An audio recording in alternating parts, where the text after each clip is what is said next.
जी, आरोग्य भारती से माननीय अशोक जी वार्णे जी, हमारे इस पूरे आयोजन में आपकी महती भूमिका है इस अभियान में।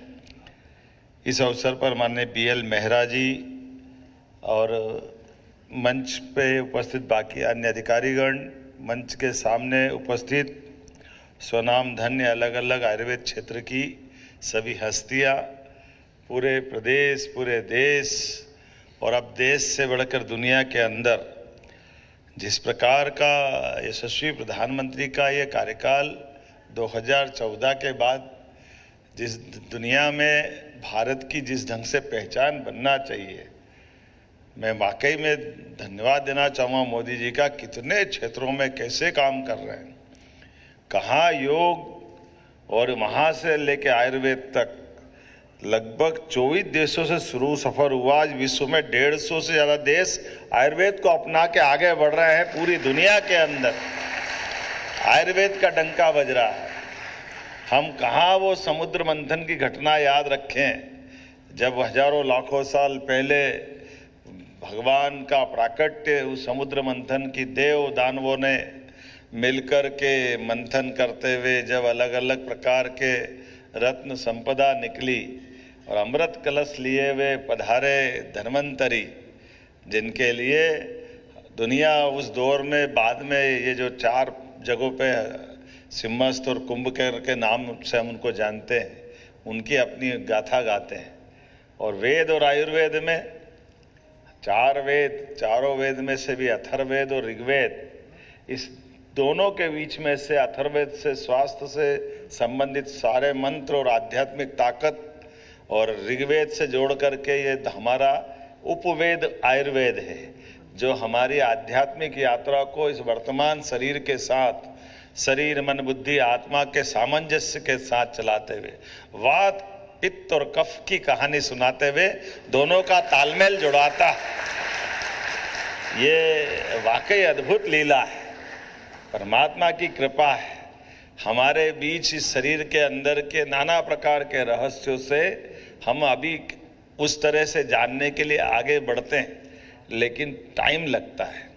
जब एलोपैथिक की तरफ चलते हैं, ये बात सही कि एलोपैथिक की अपनी एक पहचान है, उसका अपना क्रम है, लेकिन एलोपैथिक और आयुर्वेदिक में जो मूल अंतर है, एलोपैथिक में बीमार होने के बाद दवाई से अच्छा करते हैं और आयुर्वेद के पास जाओ तो बीमार होने का काम ही नहीं रहता। पहले ही वो बीमार होने के पहले से उस बीमारी से निजात दिलाने वाले मार्ग का नाम आयुर्वेद है। ये हम में से, मैं आपसे तो क्या कहूँ, दुनिया परिचित हो रही है इससे। कोविड की बीमारी को स्मरण करो, जब कोविड की बीमारी में अच्छे तमाम प्रकार के बड़े बड़े चिकित्सकों के लिए कष्ट का माहौल था, ऐसे समय में जीवन की आशा तो काढ़े पिलाने से आ रही थी। काढ़े के अखाड़े से अच्छे लोगों ने हम सबको वहाँ तक सबको प्रवेश दिया। उन हॉस्पिटलों के अंदर आयुर्वेद के प्रादुर्भाव हुआ, जिसके लिए लगता था कि पता नहीं कोई परमात्मा ने लीला रखी है कि इतनी बड़ी बीमारी लाओ कि अपने आप ऐसा लगे कि बिना आयुर्वेद उद्धार नहीं हो सकता है। अब ये दरवाजा निश्चित रूप से आयुर्वेद के लिए जो खुला है, काढ़े के माध्यम से अमृत पेय के रूप में पूरी दुनिया ने, जब तक कि उसकी सही से दवाई नहीं आई, और ये आयुर्वेद की तो लीला है, प्रकृति के साथ जुड़ करके इसकी कहानी भी कितनी अजब है। हमारे लिए कोई दुनिया का ऐसा जानकारी नहीं है जो प्रकृति के साथ तादात्म्य जोड़ता है एक दूसरे के साथ। ये केवल आयुर्वेद है। अगर हम अपने इस शरीर के रहस्यों की तरफ देखें तो शरीर के रहस्यों की तरफ देखें कि एक शरीर यत पिंडे तत् ब्रह्मांडे, ये बोलने की बात नहीं है। एक व्यक्ति के शरीर में हजारों लाखों मुख होते हैं और हजारों लाखों मुख के माध्यम से उसके पिंड की रक्षा करना चाहिए। ये बोलने में अटपटा लगेगा कि हजारों लाखों मुख कहाँ होते हैं, लेकिन रोम रोम के अंदर जैसे ही आप जाओगे तो अपने आप थेरेपी से ये हजारों लाखों मुख तक अपनी जो दवाई औषधि पहुंचाते हैं। ये निरोग रहने के लिए इससे बढ़कर कौन सा मौका मिलेगा। ये रोम रोम के माध्यम से हर एक जगह से हमारे इस पूरे शरीर की, ब्रह्मांड की रचना और शरीर की रचना की समानता तो है। इसलिए मैं आप लोगों के बीच में ज़्यादा न बोलते हुए, जिस प्रकार से सुश्रुत संहिता में 300 से ज़्यादा प्रकार की सर्जरी का उल्लेख हमारे आयुर्वेद में, हमें इस बात का गर्व है। आज के समय में भी भारत सरकार ने उसकी मान्यता देते हुए आयुर्वेदिक कॉलेजों के अंदर वो उस प्रकार की व्यवस्थाओं को बढ़ावा दिया है, जिसके आधार पर हमारी सभी प्रकार की सर्जरियों को उस तरह से ही देखा जा रहा है। और एम्स, नाम तो एम्स था, लेकिन आयुर्वेद ने देर से प्रवेश किया, लेकिन कोई बात नहीं, देर आया दुरुस्त आया। अब आयुर्वेद के खुद के एम्स खुल रहे हैं। मेरी अपनी ओर से बधाई। आज अपने बीच बदलते दौर में हमारे पास इस नई धारा के आधार पर वर्तमान के लिए, और जैसे मैंने कहा कि प्रकृति के साथ हमारा तादात्म्य कैसा है, जहां बीमार है कोई ऐसा पैथी नहीं है, भगवान की लीला है। कोई भी बीमारी हो, वो बीमारी जहां होगी उसके आसपास में ही 10-5 किलोमीटर में आयुर्वेद के पौधों में उसका इलाज होगा। ये कोई मार्ग जानता तो वो आयुर्वेद वाले ही जानते हैं, और कोई नहीं जानता। ये बड़ा रहस्य भी है, ये बड़ी चुनौती भी है। हमारे बड़े से बड़े डॉक्टरों के पास चले जाओ तो डॉक्टर के साथ एक संकट है। बाकी डॉक्टर तो चिट्ठी पे अपने अलग से कोई अपनी दवाई लिखेंगे, और दवाई की दुकान तक जाने के बाद आपका इलाज होगा। लेकिन ये आयुर्वेद का इलाज है कि दवाई नहीं है दुकान पे तो आयुर्वेद का डॉक्टर निकलेगा, 10-5 अपनी तमाम प्रकार की दवाई खुद ढूंढ लेगा प्रकृति से, और कूट पीट करके आपका इलाज पक्का कर देगा। आपके लिए कोई परेशानी नहीं आने वाली। ये रामायण काल से हम सब जानते, लक्ष्मण जी के जीवन को बचाने के लिए भगवान राम के काल से आयुर्वेद ने सदैव अपनी महत्ता सिद्ध की है। आज के इस अवसर पर जब आयुर्वेद की बात करता हूं तो मेरे अपने जीवन में भी बहुत भयंकर से भयंकर भी कष्ट हो, तब भी मेरा भरोसा आयुर्वेद पे ही रहता, ये मैं पक्का कह सकता हूँ।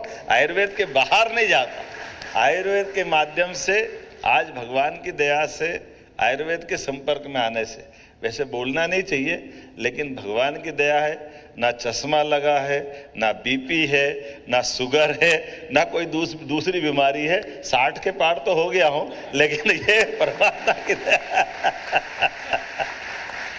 इस कहानी का आयुर्वेद के माध्यम से मैं इतना ही बताना चाहता हूँ कि हमारे सबके जीवन से जिस भी प्रकार की बीमारियां हो, आयुर्वेद पे अगर आप भरोसा करते हो और आयुर्वेद के माध्यम से अपने नियम संयम के साथ, और ये जो दैनिक दिनचर्या के ऊपर आप अपने ढंग से चलते हो, तो निश्चित रूप से ये जो आयुष्मान भव का आशीर्वाद देते हैं वसुदेव कुटुंबकम के माध्यम से, सच्चे अर्थों में वो सार्थक होता है किसी मार्ग से तो आयुर्वेद से ही होता है। मेरी अपनी ओर से आप सबको पुनः बधाई।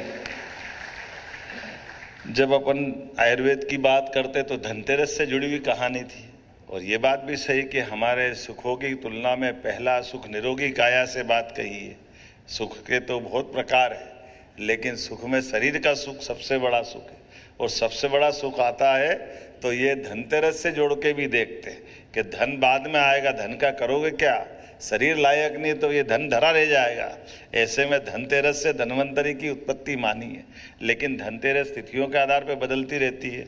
अब जब दुनिया का विश्वास बढ़ रहा हमारी अपने इन सारी चीज़ों पर, तो दुनिया की सरलता के लिए भी आयुर्वेद की जो तिथि तय की है, ऐसे ही है ना भाई साहब। अब 23 सितंबर, भले हमारी दिवाली आगे पीछे मने, धनतेरस का जा रही वो तो हमारे घर में रहने वाली है, लेकिन आयुर्वेद की भी महत्ता बढ़ाना है। तो इस नाते से मैं आपका अभिनंदन करना चाहता हूं कि यूनानी मसली ये भी अच्छा निर्णय करा कि 23 सितंबर हमारी ये धन्वंतरी जयंती के साथ साथ आयुर्वेद दिवस मना करके आज ही धन्वंतरी जयंती मना ले या धनतेरस मना ले, क्योंकि मैंने पहले ही कहा कि पहला सुख निरोगी काया है।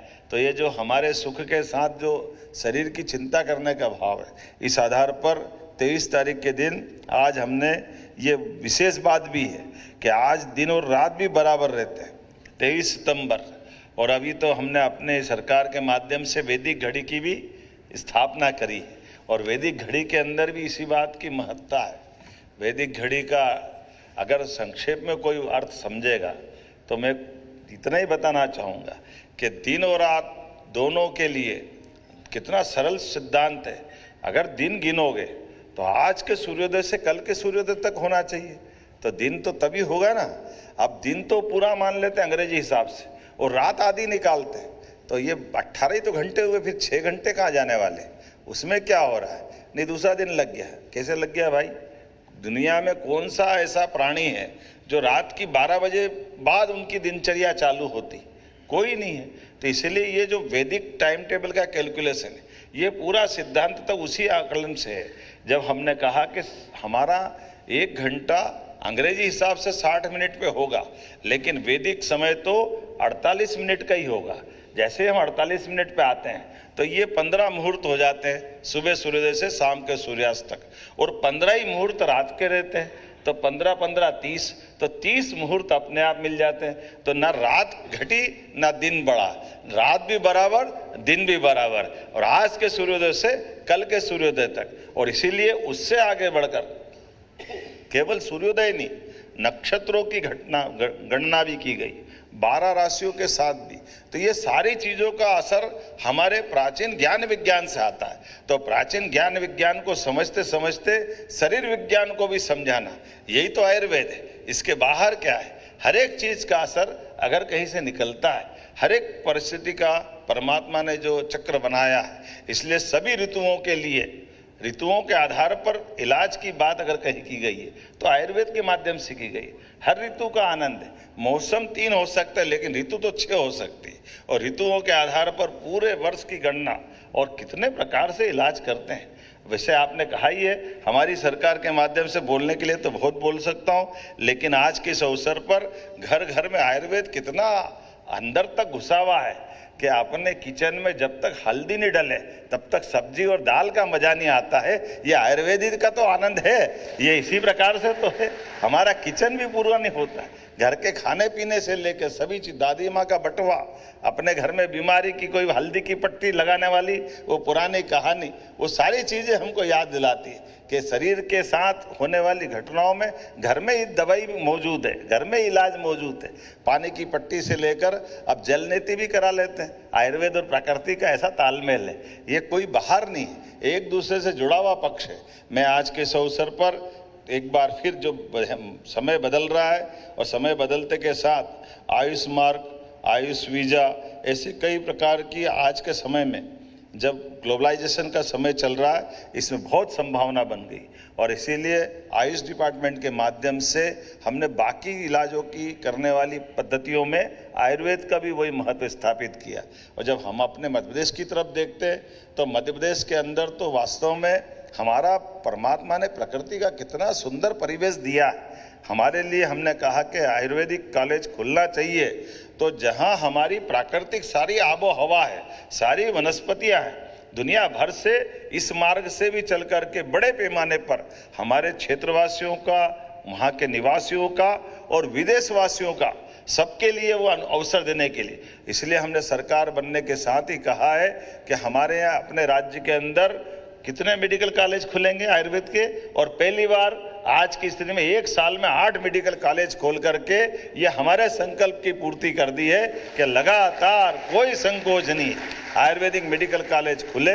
और इसीलिए एक नहीं कितने प्रकार से इसको प्रोत्साहन दे रहे हैं। जब मैं आपसे बात कर रहा हूँ तो हमारे ऐसे ऐसे जगह पर आयुर्वेदिक कॉलेज के साथ साथ बहुत सारी सौगातें भी दे रहे हैं। तो आज मैं कुछ चीज़ें बताना चाहूँगा। जब आयुर्वेद दिवस पर मध्य प्रदेश को 12 आयुष अस्पतालों की सौगात दे रहा है, जोरदार अभिनंदन करो। आज के इस अवसर पर प्रदेश जब हेल्थ एंड वेलनेस का केंद्र बन रहा है, ऐसे में ये ऐतिहासिक कदम हमारे लिए प्रोत्साहन करने वाला रहेगा। आज आयुष वेलनेस टूरिज्म को बढ़ावा देने के लिए आयुष और पर्यटन विभाग के माध्यम से 50-50 बिस्तर के 2 और 10-10 बिस्तर के 10 अस्पतालों का MOU भी संपन्न हुआ है। मेरी अपनी ओर से बधाई देना चाहूँगा दोनों विभागों को, टूरिज्म को भी और आयुर्वेद डिपार्टमेंट को भी। आयुर्वेद वेलनेस टूरिज्म के माध्यम से उज्जैन खजुराहो में 50-50 बिस्तर के 2 नए हॉस्पिटल खोले जा रहा है। एक बार फिर बधाई देना चाहूँगा इस नाते। और 10-10 बिस्तर वाले छोटे अस्पताल पंचमढ़ी, मंदसौर, आगर मालवा, चित्रकूट, चंदेरी, दतिया, सिंगरौली, ओरछा, ओंकारेश्वर, ताली वाली तो बजाओ, अलीराजपुर और बता रहा हूँ। ऐसा लग रहा है कि ज्यादा बता रहा हूँ मैं। आपका प्रोत्साहन मिलेगा तो आगे बढ़ूंगा। ऐसे में कैंसर के लिए भी हमारे पास बाकी इलाजों के साथ आयुर्वेद में भी बहुत अच्छा इलाज है। और कैंसर का ये नया जन स्वास्थ्य कार्यक्रम कारुण्य भी शुरू किया है, और आशा करता हूँ कारुण्य के कार्यक्रम से इस मुश्किल वक्त में कैंसर के सभी रोगियों को, पीड़ितों को, उनके परिवार में ये बड़ा अपना रोल अदा करेगा। औषधि खेती के लिए भी टोल फ्री नंबर अब आज हमने यहाँ जारी किया है। मध्य हर्बल दर्पण पत्रिका का विमोचन हो ही चुका है, और इसके साथ साथ हर जिले के अंदर एक एक जिले में अभी जो 9 आयुष महाविद्यालय में जन स्वास्थ्य कार्यक्रम चल रहे हैं, इसको बढ़ाते हुए 51 जिले तक हम ले जाने वाले हैं पूरे प्रदेश के अंदर, जिसमें कम से कम 1 यूनिट खुलेगी। इस दिशा में हम आगे बढ़ रहे हैं। स्कॉच अवार्ड 2025 के लिए भी मैं आयुष डिपार्टमेंट को बधाई देना चाहता हूं अपनी ओर से। और जब आपकी अच्छे से प्रोत्साहन वाली ताली बजी रही तो कुछ घोषणा भी बनती है, करना चाहिए कि नहीं करना चाहिए?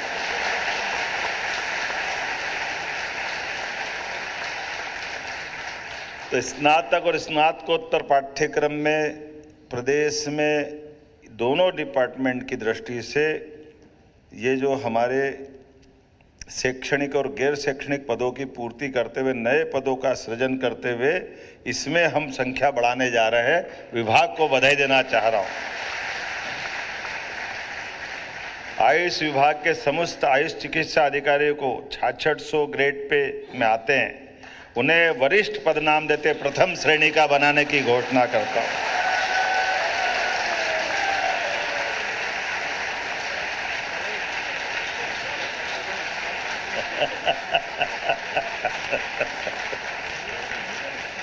जब बैठे बैठे फर्स्ट क्लास के ऑफिसर होगा तो इसलिए ताली तो बजती है, ये आनंद तो आता ही है।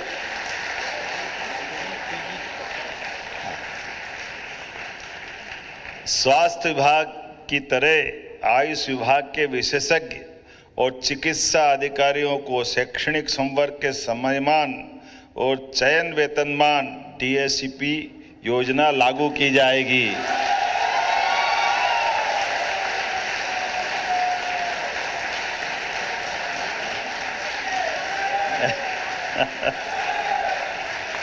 इसके लाभार्थी रहने वाले आयुष विभाग में कार्यरत आयुष चिकित्सा अधिकारी 1453, आयुष चिकित्सा विभाग में कार्यरत होम्योपैथिक चिकित्सक 228 और आयुष यूनानी चिकित्सा अधिकारी 85, विशेषज्ञ संवर्ग 72, आयुष महाविद्यालय में शैक्षणिक गैर शैक्षणिक शिक्षक और चिकित्सक 1130 अर्थात 2698 अधिकारियों का इसको लाभ मिलेगा। ये सबको मैं शुभकामना देता हूं, बधाई देता हूं।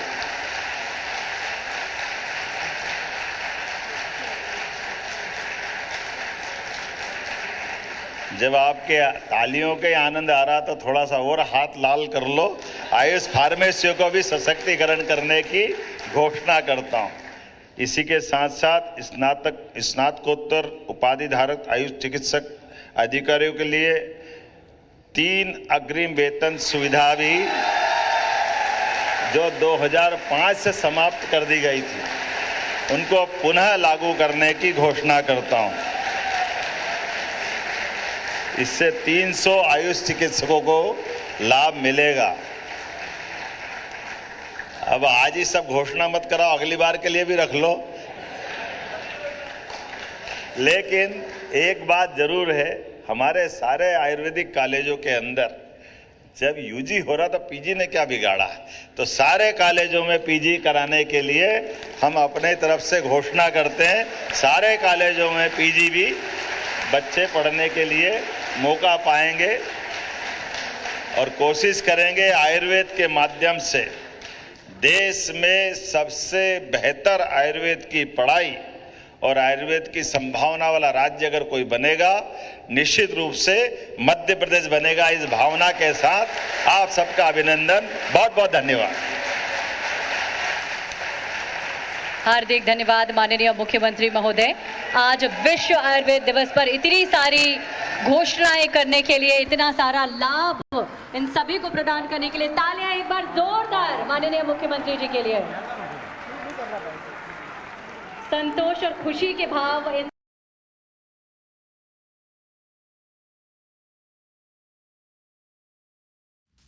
राष्ट्रीय आयुर्वेद दिवस पर यह पूरा कार्यक्रम मुख्यमंत्री डॉक्टर मोहन यादव को आप सुन रहे थे। विश्व में आयुर्वेद का डंका बज रहा है। 150 से ज्यादा देशों ने आयुर्वेद को अपनाया, जो संख्या शुरुआत में 24 के करीब थी। कोविड में आयुर्वेद ने कमाल किया। आयुर्वेद की लीला गजब है। आयुर्वेद के खुद के एम्स खुल रहे हैं, मेडिकल कॉलेज भी खुलेंगे, आयुष और पर्यटन विभाग मिलकर काम करेंगे। इस दिशा में हम आगे बढ़ रहे हैं। स्कॉच अवार्ड 2025 के लिए भी मैं आयुष डिपार्टमेंट को बधाई देना चाहता हूं अपनी ओर से। और जब आपकी अच्छे से प्रोत्साहन वाली ताली बजी रही तो कुछ घोषणा भी बनती है, करना चाहिए कि नहीं करना चाहिए?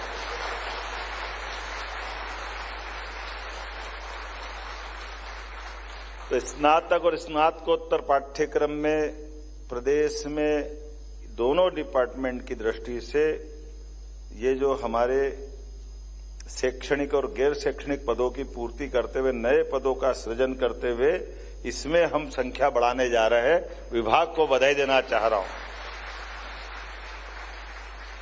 आयुष विभाग के समस्त आयुष चिकित्सा अधिकारियों को 6600 ग्रेड पे में आते हैं, उन्हें वरिष्ठ पदनाम देते प्रथम श्रेणी का बनाने की घोषणा करता हूं।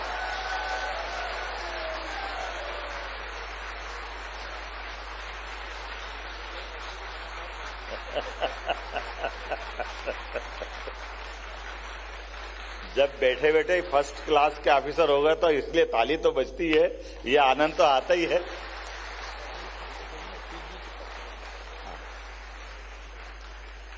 स्वास्थ्य विभाग की तरह आयुष विभाग के विशेषज्ञ और चिकित्सा अधिकारियों को शैक्षणिक संवर्ग के सम्मान और चयन वेतनमान टीएसीपी योजना लागू की जाएगी।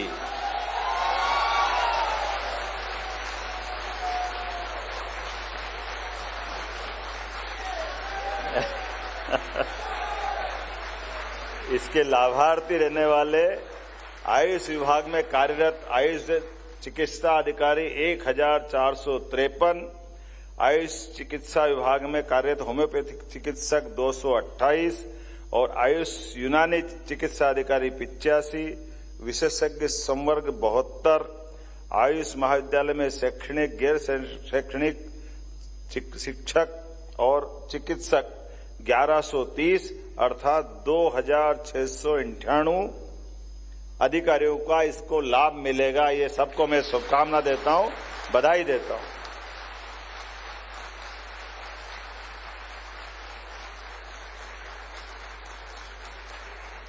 जब आपके तालियों के आनंद आ रहा तो थोड़ा सा और हाथ लाल कर लो। आयुष फार्मेसियों को भी सशक्तिकरण करने की घोषणा करता हूं। इसी के साथ साथ स्नातकोत्तर उपाधि धारक आयुष चिकित्सक अधिकारियों के लिए 3 अग्रिम वेतन सुविधा भी जो 2005 से समाप्त कर दी गई थी, उनको पुनः लागू करने की घोषणा करता हूं। इससे 300 आयुष चिकित्सकों को लाभ मिलेगा। अब आज ही सब घोषणा मत कराओ, अगली बार के लिए भी रख लो। लेकिन एक बात जरूर है,